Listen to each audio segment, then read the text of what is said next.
Evet, merhaba arkadaşlar, ben Sosis. Bugün sizlerle Minecraft Pocket Edition serimizin 3. bölümünü çekeceğiz. Şimdi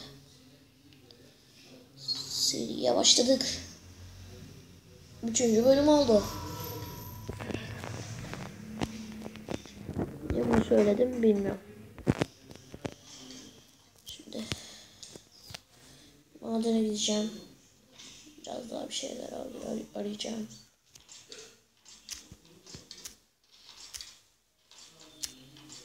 Bakalım, bir şey var. Yok. Devam ediyorum kazmaya. İnşallah çok güzel şeyler çıkacak. Maden falan çıkacak. İnşallah. Şimdi sadece 2 tane demir çıktı. Bu çok iyi bir şey daha başlangıç için. Bence. Bilmem ama bence böyle. Gece oluyor. Yukarı çıkmam lazım. Benim default'i full. Default'i şöyle azıcık açabilirim.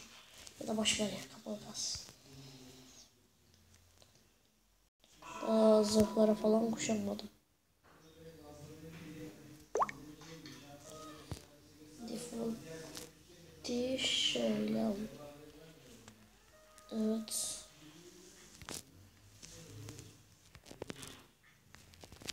Biraz oyunu açık mı zaten? Bir dakika, oyunun sesleri kapalı. Azıcık açmakta fayda var. Gece oldu, uyuyacağız.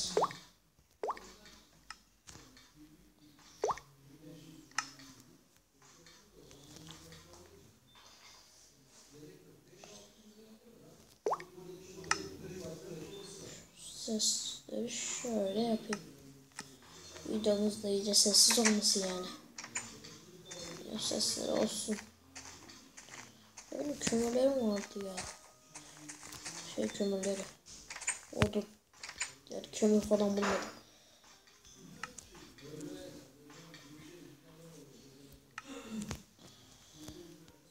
Şimdi çubuk var mı?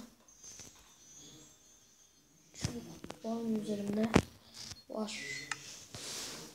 Şimdilik 4 tane meşale yapabilirim.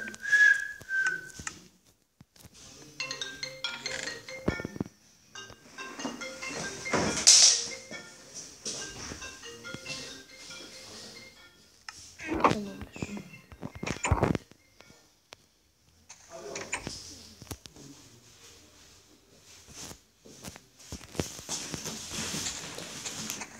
Sosis game.